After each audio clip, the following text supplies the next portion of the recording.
Chapter 30. Queen of Floroth. Buying the prisoners and getting them out of the stockade was merely the first step. The hardest part was to find a way to get them safely out of the city. It wasn't going to be easy. Trying to escort close to 20 scared prisoners through an unfriendly city, trying to keep them all together and yet not being able to reassure them that everything was going to be alright, in case doing so would cause the elves to become suspicious. Getting past the elves in the market square was going to be the worst of it. A lot of elves had turned up this day specially to watch the hangings. There was no doubt that as Race had let the prisoners free of their stockade, those elves were feeling more than a little let down. They were shouting all kinds of obscenities at the harpies for having ruined their day. Race did his best to ignore the shouts of the crowd, but those elves were blocking the way through to the southern half of the city. The young girl stepped forward. She glanced briefly round at Race and then shuddered slightly, as if feeling more fear than she wanted to show. "Are we going, or aren't we?" She didn't wait for a reply. She adjusted her dress and walked proudly towards the gathered crowds of elves that were blocking the way. At her side was the woman who had defended the little girl back at the stockade. The other prisoners filed slowly and uncertainly behind the girl.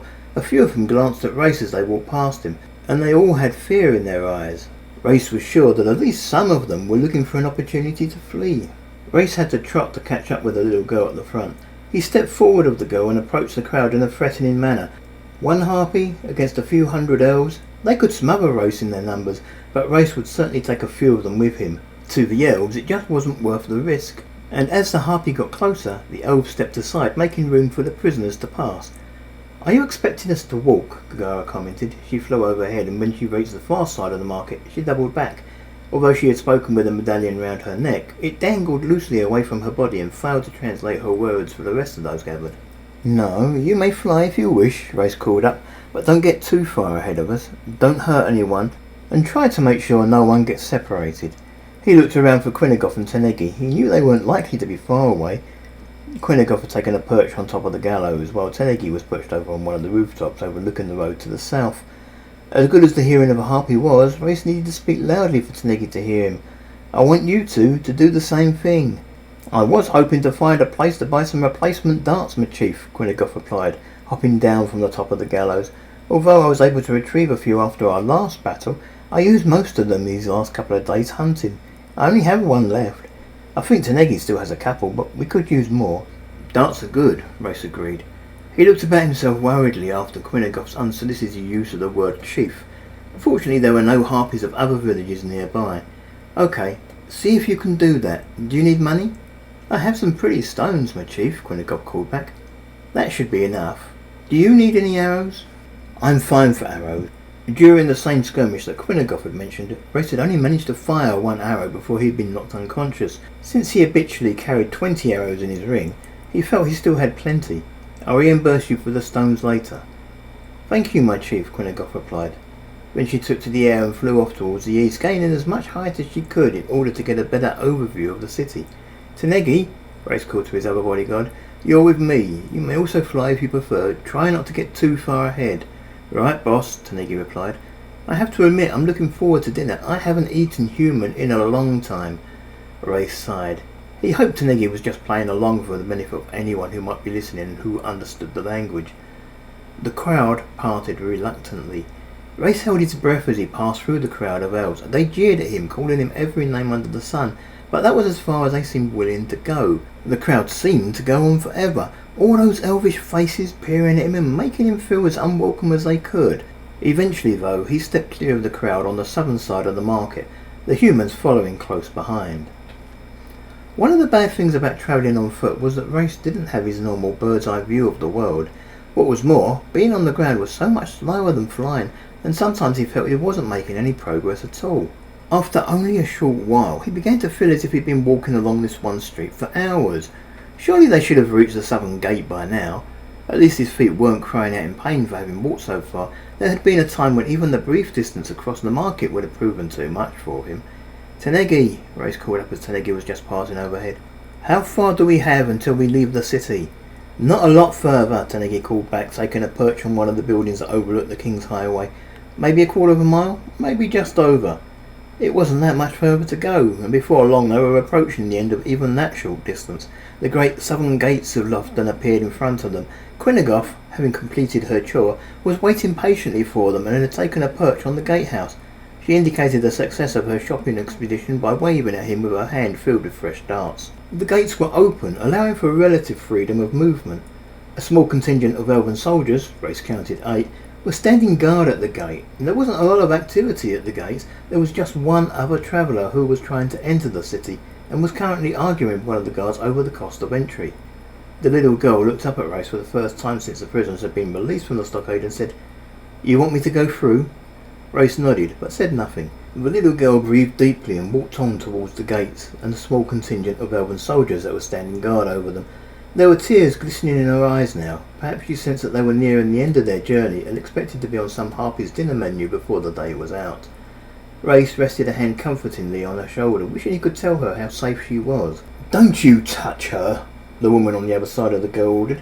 "How dare you touch the Queen of Floroth?" The woman's voice was so overflowing with righteousness that Race let go of the girl before he even realised what had happened. He had to go and talk to one of the guards at the gate anyway, so he approached the guard, trying to make it look as if that was his intent the whole time. "We're leaving the city. I assume there's no charge for leaving," Ray said as he approached. 20 duren per person to pass through the gates, the elf said simply. "Don't be silly," Ray said. "I'm a harpy. I could just fly over your walls. Where would your toll be then? The only reason I want to use your gates is because I'm transporting slaves. Do you have a special permit from Alderman Staton? You aren't allowed to take slaves out of the city without one." "Fine," Race defended. "They're not slaves. They're livestock. The law is the law," the elf said rigidly. "Get a special permit from Alderman Staton and I'll let you through for 20 per head." Race sighed. He supposed it wasn't too bad at all, but the need for a permit might explain why there weren't many people trying to get through the gates. He glanced around at the humans and then up at Gagara, Tanegi and Quinagoff. Finally he looked over the elven guards and counted them. There were 8 elves guarding the gate. There might be others nearby. There were a couple of suitable buildings for guards to rest in, and there were also close to a couple of 100 elves wandering the street close to the gates, although none of them appeared to be wearing a uniform of any kind. Race reflected on his own prowess with a sword. He reckoned he could handle all 8 of those guards himself easily if it came to it. Then there was Quinagoff, who was no doubt dying to test out her new darts. Gagara might not currently be carrying a bow, but he wouldn't bet on any elf against her claws. Not to mention Tanegi, who would love a good fight, regardless. Race rested a hand gently on the shoulder of the elf and said, "Let's you and I come to some arrangement." "I told you what's required," the guard insisted. "Let's think about it for a minute," Race replied. "That's all I ask." He pointed at Gagara and Tanegi, who had taken perches on either side of the street. Then he pointed at Quinagoff, perched comfortably on the gatehouse. "There are only 8 of you. Think you can handle myself and 3 of my huntresses?" But Race stopped the elf from speaking by interrupting. "Now I don't want this to come to blows. The 4 of us, 80 duren plus what shall we estimate 20 slaves? That's another 400 duren, or if I've counted this right, just fewer than 5 duren. Is that right?" "The toll is 20 duren per person, not duren," the guard said. "Duren?" Race exclaimed. The toll was steeper than he had thought. "Besides, you still don't have a permit," the elf guard insisted. "It would be more than my job's worth to let you through. What's more, I don't appreciate the threats. I'd give you a gold coin to turn a blind eye," Race offered quickly. Gold?" The elf seemed suddenly interested. "Gold," Race repeated. The elf smiled. "Let's see the colour of your coin." Race brought out the bag from his ring, moving his hand so it appeared as if he was unhooking it from his belt. Then he selected the coin and placed it surreptitiously in the elf's palm. "Thank you, ma'am," the guard said loudly as he tucked the coin away in one of the pockets of his uniform. "Yes, your permit appears to be in order. You and your livestock may pass." "Thank you," Race declared. He then proceeded to lead the humans through the gates and out of the city. So far, rescuing these prisoners had cost Race 3 golden coins. He wondered if they were worth it, yet deep down he knew he would have been willing to pay twice that in order to rescue just one human prisoner from elven justice. The south side of the city consisted mainly of farmland, with the King's Highway cutting a huge swathe straight through the centre of it. In the distance, possibly half a mile or so, the road vanished into the trees of the forest. There was a lot of activity in the fields. Human slaves had been brought in from all over the country to work them. "Poor souls," one of the humans commented. "They're happy enough," another replied. "They can't even think for themselves anymore," the first speaker commented. "At least they're alive," the second countered. "They're better off than we soon will be." Race wanted to reassure the humans that he had no intention of eating them. He wanted to reassure them that as soon as they reached the cover of the forest and they were out of sight of the guards on the gates of the city, that he planned to let them go. He couldn't. The guards at the gates were too close. Actually, they were out of earshot, but Race could easily hear that short distance. He sometimes found it hard to imagine that others couldn't. Besides, why would the humans be willing to believe him? He was a harpy, so as far as any of the humans were concerned, he was untrustworthy. One thing Race felt he could do to help alleviate a little of the fear the humans were feeling was to send a couple of his girls on ahead. Tanegi, Quinagoff, go and grab us something to eat, would you? What about the humans? Tanegi asked. I thought, don't be silly, Quinagoff answered. Did you really think our chief was going to let us eat human? Don't forget we're working with them. Oh, Tanegi sounded a little disheartened. I hadn't thought. Not so loud, Race warned. He looked worriedly back at the gate, but if the elves had overheard, they weren't showing any sign of having understood. Sorry, my chief, Quinagoff responded. You don't know who might be listening, Race added, glancing quickly at the slaves working in the field on either side of the road. Now, get going. We're going to push on into the forest. Find us there. Quinagoff and Tanegi didn't hang around any longer. They flew to the south and into the nearby forest. There would be a lot of game to hunt there, plenty of food for everyone after such poor meals for the last few days. There was a time when they would have argued that one of them needed to stay with their chief to protect him. They were no longer bothered. Race still had Gagara to watch his back, and besides, his will had always proved too strong for them. That's two down, one of the militiamen commented. We might not get a better chance. Race glanced sharply at the militiaman who had spoken. He eyed the man menacingly and made it very clear that he knew the man's intent. The man peered back at Race uncertainly. He looked at those nearest him and then back at Race. Worry was written all over his face. Race broke his gaze from the militiaman and then continued to lead the way along the road to the forest. Normally, half a mile along a nice, straight, flat and well-maintained road wouldn't take much longer than 5 minutes at a decent walking pace. Race, though, was a harpy and had to walk fairly slowly due to the frailty of his legs. At the same time, the humans didn't seem all that keen on getting to their destination, convinced as they were that there was a cooking pot in their future. After about 10 minutes, they had only covered maybe half the distance to the forest. Race could sense the building tension among the humans. Although there was no reason why the harpies village should be located just within the tree line, many of those travelling with Race seemed to be thinking that that was exactly the case, and that their lives were going to end very soon after they reached those trees. Race knew that he was going to have to defuse the situation somehow. One way to help defuse the situation, now that he was far enough from the city to be sure he wouldn't be overheard, was to talk to them. The thing was, he was still a harpy, and although a harpy who spoke flourish might prove to be a novelty in certain quarters, he would still have a lot of trouble getting anyone to trust him. Race felt his best move was to talk to the little girl. For all her poise and courage, she was only about 9 or so, and was far more likely to be trusting of Race's true motives than any of the other humans. Race looked down at the little girl and said, So, what's your name? He felt he'd better start easy. The girl said, giving him a funny look. You speak flourish? Clearly, Race replied, though he said it with a smile. What's your name? Careful, dear, the woman standing next to the girl said. Do not presume to give me orders, the little girl addressed the woman. Remember to whom you are speaking. Then she looked back at Race and said, I am Tamitha, Queen of Floroth. I fear that I may be the last of my line. Queen of Floroth, Race repeated. He glanced meaningfully at the other humans, just to make it totally clear what language he was speaking. What made you queen? The right of Tamitha started to say. The right of succession, the woman finished for her. Thank you, Nanny, Tamitha said. I can speak for myself. The right of succession. You're talking too much, Nanny commented. The harpy doesn't need to know all this stuff. What does it matter? Tamitha replied. It's not like there's anyone left to pay a ransom. You'd be surprised, Race told her. Though you don't need to worry, it's not my intention to ransom you. Then he addressed all the humans with him. Nor do I intend to eat you, or kill you in any way. But I thought, Tamitha said, you thought what I wanted the elves to think, Race explained. I'm sorry, I couldn't risk telling you what I really planned. I wasn't sure you'd believe me anyway. I'd suggest we walk together until we reach the forest, and then, when we're out of sight of the city, you can all go your own way. Why would you help us? Tamitha asked suspiciously. I mean, you're a harpy. There are a number of reasons, Race replied. I could give you my life story. Suffice it to say, I am not working for the elves. All harpies fight on the side of the elves, someone commented. What crap are you trying to sell us? I don't, Race insisted. I know you don't believe me, but my name is Race de Moff. I was adopted into the noble de Moff family as a baby. My feelings are all geared towards protecting my family and my people.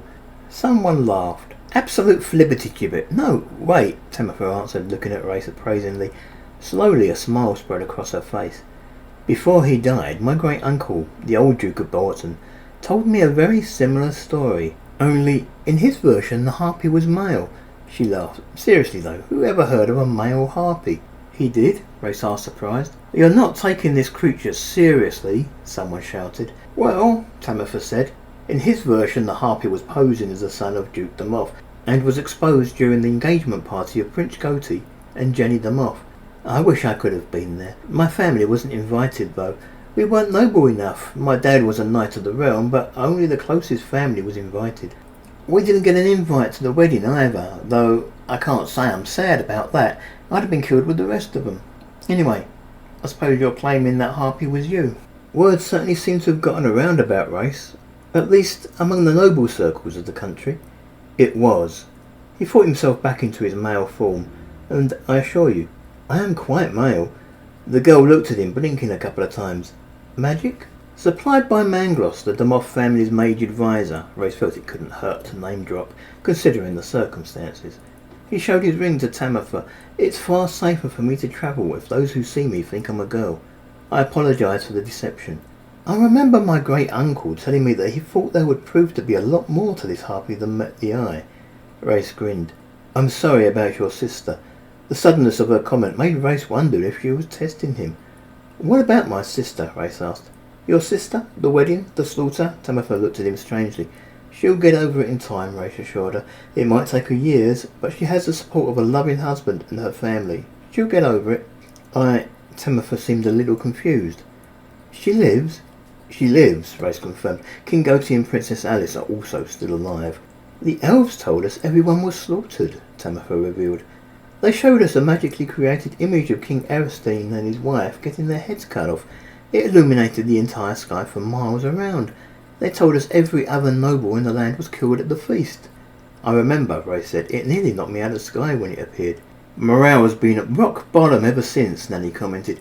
What's the point of resistance when there's no one to fight for? Floroth still has a king, Race assured them all, and a queen. I can take you to them. This is a trap to get us to go willingly to its village, someone voiced. You don't have to come, Race said. I'll only take those who wish to come. Is she far? Tamitha asked. Queen Jenny, is she far? Not far, Race said. She's magically hidden at the moment, though. I'll show you when we get to the cover of the trees, if you're willing to trust me just a little. This morning, when I woke up, I expected to be dead by now, Tamitha told him. I think I can trust you a little. I think when I meet Queen Jenny for myself, maybe I will trust you more. It's hard, though. You're still a harpy, Race finished for her. Yes, I know. You don't mind that there might be someone with a prior claim to the crown still alive. Tamitha grinned. Why should I mind? I took on the mantle of queen more because my people needed someone to believe in. But what use is a queen without a country anyway? Knowing that the royal family still survives is worth any title, and I am still the Duchess of Bolton.